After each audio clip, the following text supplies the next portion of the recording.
नमस्कार, न्यूज 18 राजस्थान के education e conclave में आपका स्वागत है और आपके साथ मैं हूं दीपक व्यास। यूं तो कोविड महामारी का असर सभी चीजों पर पड़ा है, सभी क्षेत्र पर पड़ा है, लेकिन शिक्षा का क्षेत्र भी इससे सबसे ज्यादा प्रभावित हुआ है।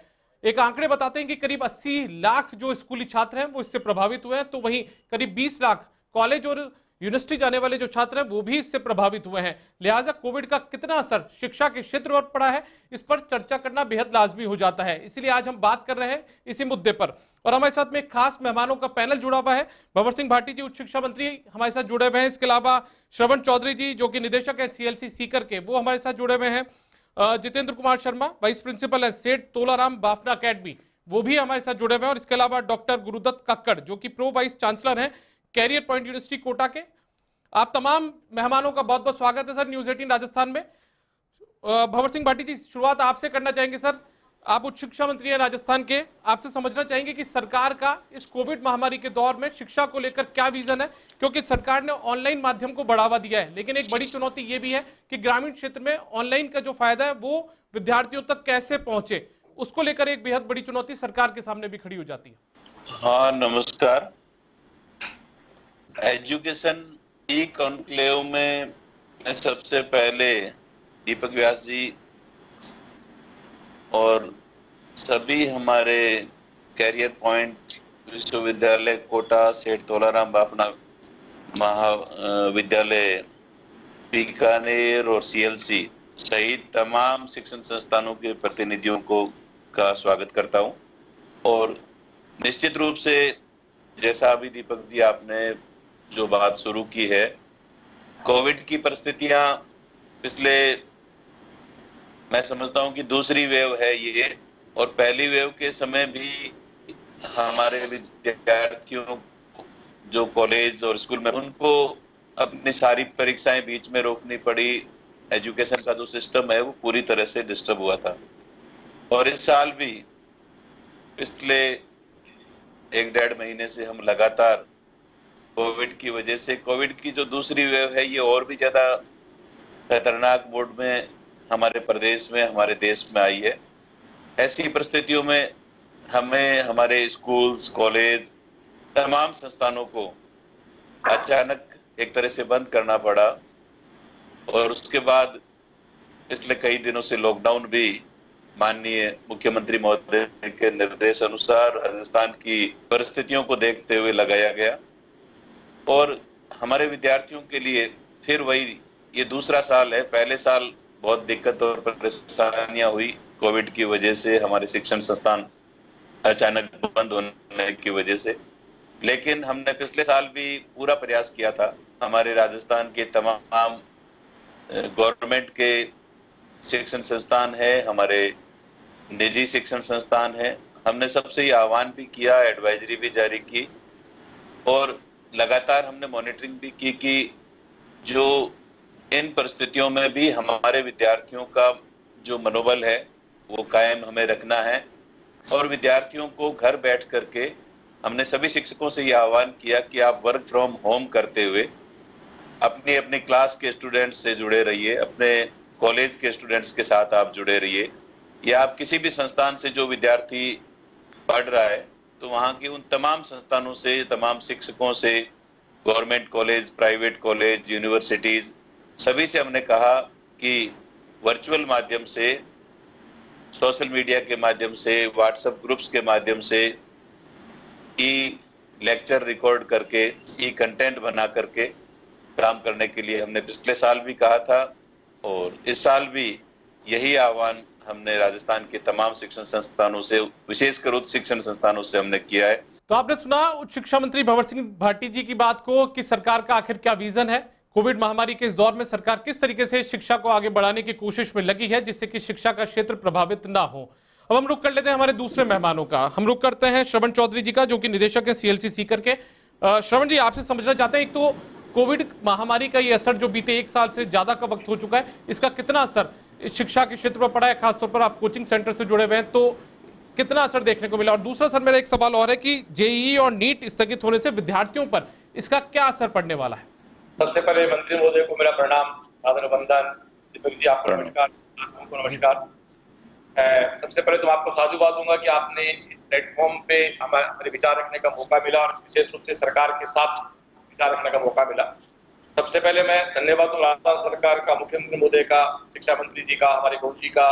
सब लोग पूरी केयर कर रहे हैं, इसलिए हमें लगता है कि हम लोग अच्छे हाथों में हैं, हम सुरक्षित हैं। ऑनलाइन क्लासेज की बात ये कही तो निश्चित दीपक सर इसका नुकसान तो हुआ है, लेकिन फिर भी जो परिस्थितियां हैं उसमें काफी हद तक संस्थाएं और बच्चे अब उसके साथ फेमिलियर हो चुके हैं। और विशेष रूप से इसमें जो पढ़ाई डिस्टर्ब हुई है वो गांव में जो बच्चा बैठा है, जहाँ प्रॉपर नेट की व्यवस्था तो हो सकती है, बट एक पढ़ाई का जो वातावरण नहीं बन रहा है, वहां बड़ी दिक्कत लोगों के सामने आ रही है। तो खैर जो भी जब तक परिस्थिति है हमें इसी भी काम करना है। बाकी कोचिंग सेक्टर को लेके बात करूं तो कोचिंग सेक्टर में तो बच्चा फिर भी थोड़ा सा मेच्योर होता है, 10th के बाद आता है, 11th-12th का बच्चा होता है, 12th के बाद का होता है, तो वो फिर भी उसको एडजस्ट कर लेता है। विशेष रूप से स्कूल का जो बच्चा है उसको बहुत इससे डैमेज हुआ है। स्कूल के बच्चे की कई बार इतनी मेच्योरिटी भी नहीं होती है और थोड़ा सा वो इसको लेके डरता भी है। जो मैं स्कूल भी रन करता हूँ, कोचिंग रन करता हूँ, तो मैं देखा कि कोचिंग का बच्चा तो मंत्री महोदय कंफर्ट सब फील कर देता है, इसमें स्कूल का बच्चा इसमें थोड़ा सा अनकंफर्ट फील करता है। और प्राइमरी सेक्शन का तो साहब बिल्कुल जो माहौल हुआ है वो तो उसका तो अतिशीघ्र ईश्वर से प्रार्थना की जल्दी से खुले, क्योंकि बहुत डिस्टर्ब हो गया हमारा ढांचा।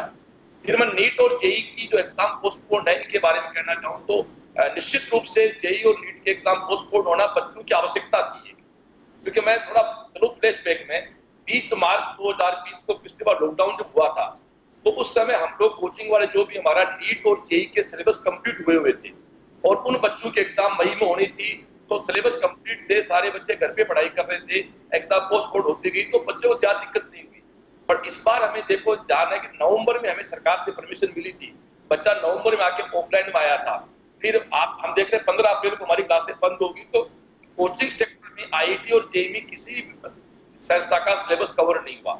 अभी हम सब लोगों के कोर्सेज चल रहे हैं, कोर्सेज कंप्लीट नहीं हो रहे, इसलिए बच्चों की डिमांड थी तो बच्चे बड़े कंफर्ट जोन में है।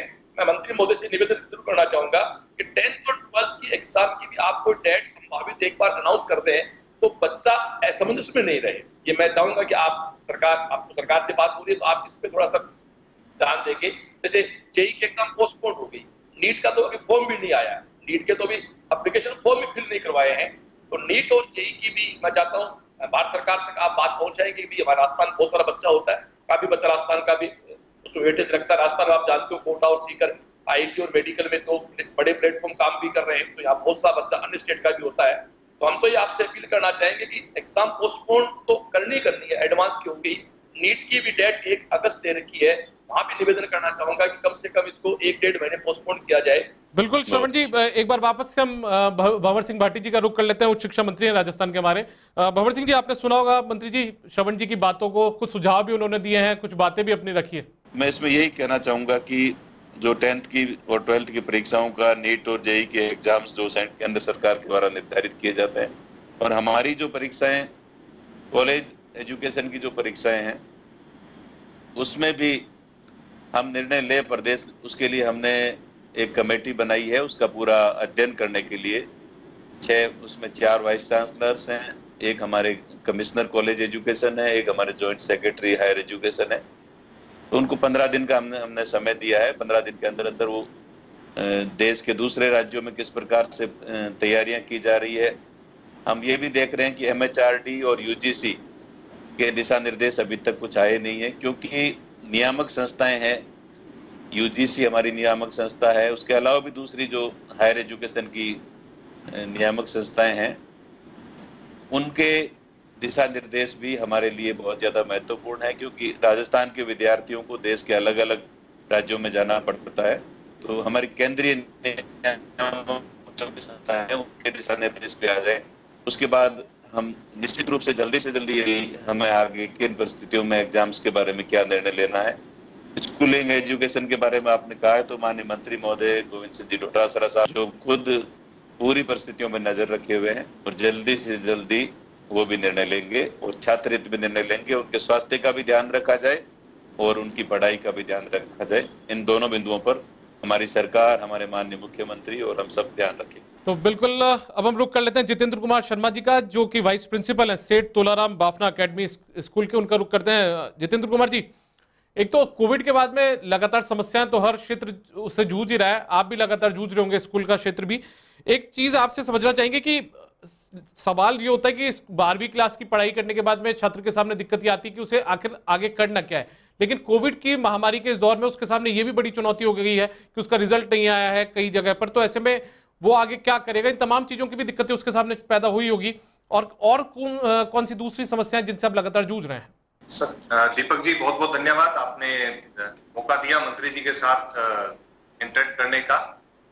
मंत्री जी का बहुत बहुत धन्यवाद, आपने जो शिक्षा के क्षेत्र में भी बहुत बहुत अच्छा काम किया और बीकानेर में कोविड मैनेजमेंट के अंदर भी आपकी बुरी बुरी प्रशंसा की जा रही है। आपने जो मैनेजमेंट किया है, जिस हिसाब से बीकानेर के अंदर कोविड के केसेस कम हो रहे हैं, उसमें भी आपका बहुत बड़ा योगदान है। और उच्च शिक्षा के क्षेत्र में जैसा कि अभी हमें सबको पता है कि अभी 12वीं के एग्जाम जो है वो सीबीएसई ने भी अभी तक फाइनल नहीं किए हैं और हमारे राज्य के अंदर तो 10वीं 12वीं दोनों के ही एग्जाम पेंडिंग है। तो इस केस के अंदर क्योंकि बच्चा 12वीं के बाद हायर एजुकेशन में जाता है, उसको क्या सब्जेक्ट लेना है, क्या कोर्स करना है, किस स्ट्रीम में जाना है, उसे किस तरीके के कॉलेजेस उसको लेने होंगे, क्या उसके परसेंटेज आएंगे, इन सभी चीजों पर ही डिसाइड होता है। इस चीज को लेकर के अभिभावकगण, विद्यार्थी, स्कूल के जो स्टाफ मेंबर्स होते हैं वो, प्लस उच्च शिक्षा क्षेत्र से जुड़े हुए जो लोग हैं, सभी काफी चिंतित हैं और उनकी चिंताएं जायज भी है और देखी भी जा रही है। इसी संदर्भ में मेरा भी मंत्री महोदय से निवेदन रहेगा कि मंत्री महोदय जल्दी से जल्दी क्या है कि 12वीं के क्लास जो है उनका एग्जामिनेशन का कुछ फाइनलाइज कराएं, ताकि बच्चे आगे अपनी नई स्ट्रीम स्टार्ट कर सके, नया सेशन जो है उसको स्टार्ट कर सके। जब तक एग्जाम नहीं होंगे तब तक नया सेशन जो होगा उच्च शिक्षा के क्षेत्र में, वहां पे किस तरीके से बच्चे को जाना है, किस तरीके के एडमिशंस मिलेंगे, क्या मिलेंगे, ये सब फाइनल नहीं हो पाएगा। क्योंकि हमारे राजस्थान के बच्चों को दूसरे प्रदेशों में भी जाना है, वहां पर भी इस तरीके के जो एंट्रेंस एग्जाम्स हैं और है वो सब भी पेंडिंग है। उन सब का इफेक्ट जो है वो लगातार आगे नेक्स्ट सेशन पे जो रहेगा नेक्स्ट सेशन जो है वो डिले होता रहेगा। तो इस क्षेत्र में आपसे अनुरोध है कि आप जल्द से जल्द जो है 12वीं की परीक्षाएं अनाउंस करवाएं, ताकि बच्चों का भविष्य आगे जो है वो सुदृढ़ हो सके। बिल्कुल, आपके इन सुझावों को लेकर और आपकी इन समस्याओं को लेकर एक बार फिर से उच्च शिक्षा मंत्री भंवर सिंह भाटी जी का रुख कर लेते हैं। भंवर सिंह जी, आपने एक बार फिर सुना कि थोड़ी समस्याएं ये आ रही है कि स्कूली परीक्षाओं की जो तारीख है वो तय नहीं है। हालांकि मामला स्कूल एजुकेशन से जुड़ा है, लेकिन सरकार में आप किस तरीके से इसकी पैरवी करेंगे? मैं समझता हूं कि जैसे जैसे परिस्थितियां सामान्य होगी, माननीय शिक्षा मंत्री महोदय 12वीं तक की परीक्षाओं के संबंध में उच्च स्तर पर माननीय मुख्यमंत्री महोदय से मंत्रणा करने के बाद में निर्णय लेंगे।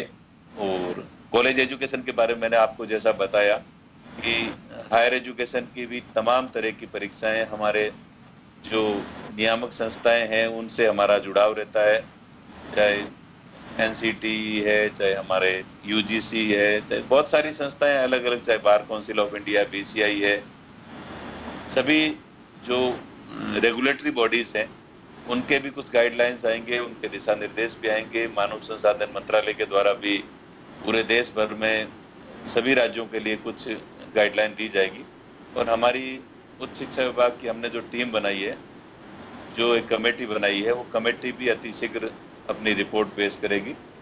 और मैं जितेंद्र शर्मा जी से आपसे यही कहना चाहूँगा कि निश्चित रूप से आपके विद्यालय की भी अपनी एक पहचान है बीकानेर से। मैं खुद बीकानेर से आता हूँ और मैं समझता हूँ कि हमें थोड़ा इंतजार करना चाहिए और जल्दी ही परिस्थितियाँ ठीक होगी और हमारे माननीय मंत्री महोदय और सरकार इस संबंध में छात्र हित में और संस्थानों के हित में निर्णय करेगी। एजुकेशन ई कॉन्क्लेव में वक्त तो चला एक ब्रेक का।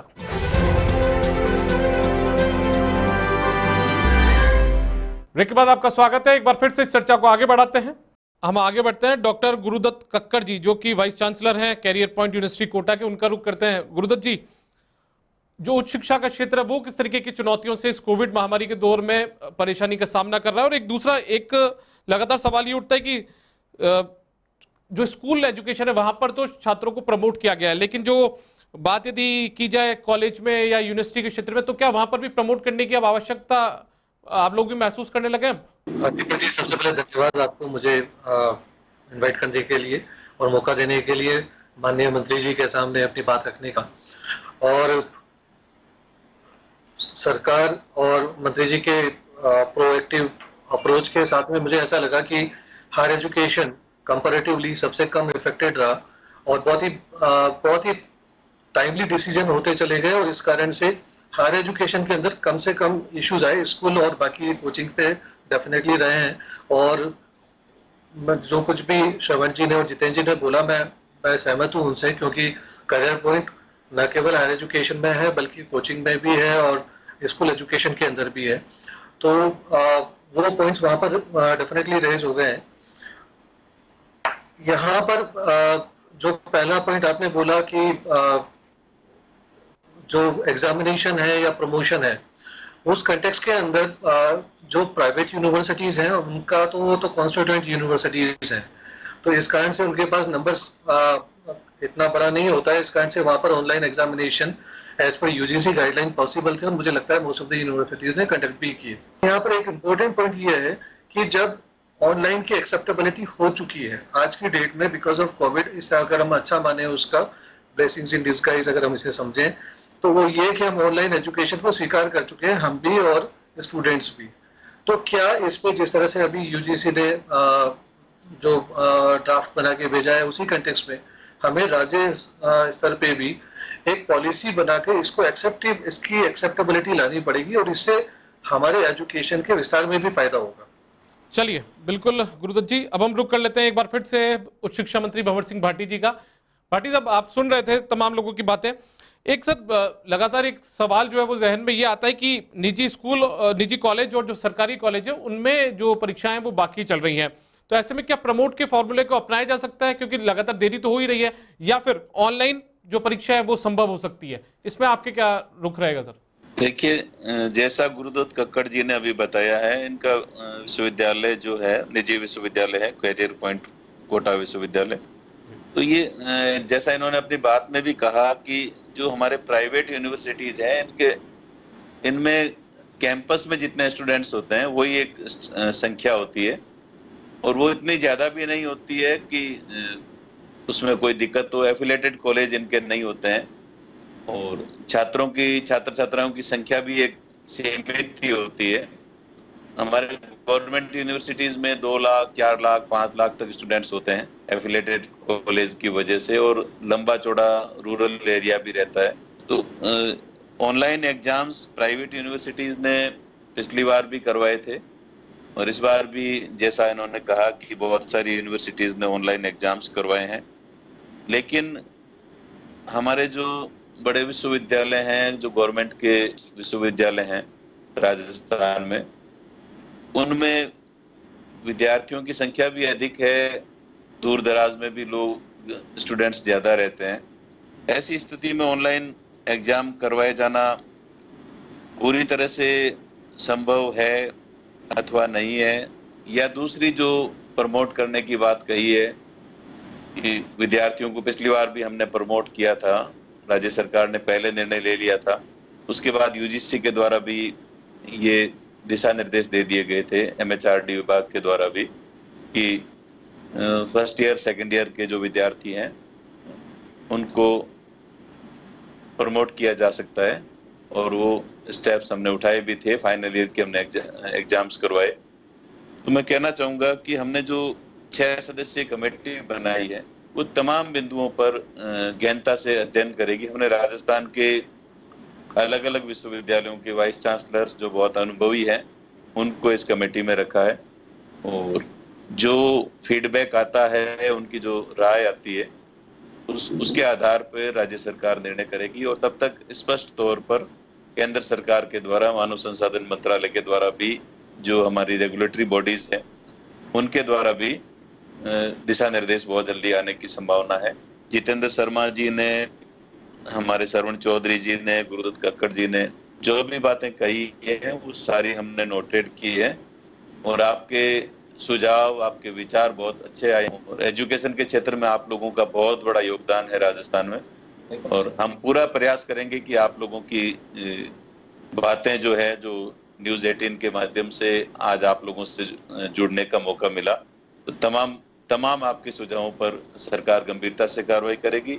जहां तक स्कूली शिक्षा की बात है, मैं माननीय शिक्षा मंत्री साथ ही हमारे कांग्रेस के अध्यक्ष भी हैं डोटासरा जी, उनसे भी आपकी तमाम बातों को हम उन तक भी पहुंचाएंगे और विद्यार्थियों के हित में अच्छे से अच्छा निर्णय हमारे माननीय मुख्यमंत्री लेंगे। एक बात मैं और भी कहना चाहूंगा कि राजस्थान की तमाम शिक्षण संस्थानों का कोविड की चाहे फर्स्ट वेव रही हो चाहे सेकंड वेव रही हो, आप लोगों का बहुत बड़ा योगदान रहा। कोरोना के समय में आम आदमी की मदद करने के लिए आपने फर्स्ट वेव में भी बहुत मदद की, सेकंड वेव में हमारी सारी, चाहे मैंने आह्वान किया था हमारे सभी विश्वविद्यालयों से कि कोरोना की इस लहर में आप ज्यादा से ज्यादा सहयोग करें, तो राजस्थान के जो गवर्नमेंट यूनिवर्सिटीज हैं उन्होंने भी बहुत बड़ी राशि मुख्यमंत्री सहायता कोष में दी है कोविड जो 18+ की वैक्सीनेशन के लिए।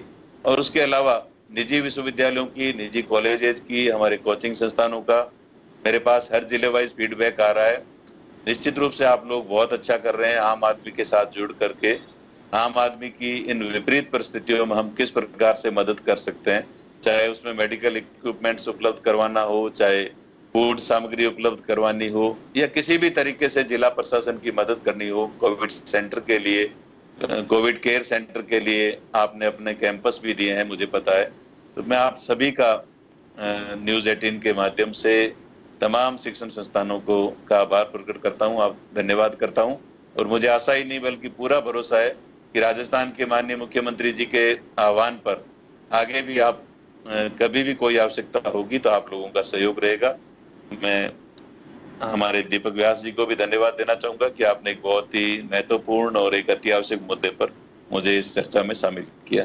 चलिए, शुक्रिया उच्च शिक्षा मंत्री जी भंवर सिंह भाटी जी, और इसके अलावा श्रवण चौधरी जी, जितेंद्र कुमार शर्मा जी और डॉक्टर गुरुदत्त कक्कड़ जी हमारे साथ जुड़ने के लिए, तमाम महत्वपूर्ण बातों पर चर्चा करने के लिए, आपके सुझाव देने के लिए। तो आप देख रहे थे न्यूज़ 18 राजस्थान की खास पेशकश एजुकेशन ई कॉन्क्लेव, और फिलहाल इस बुलेटिन में इतना ही। नमस्कार।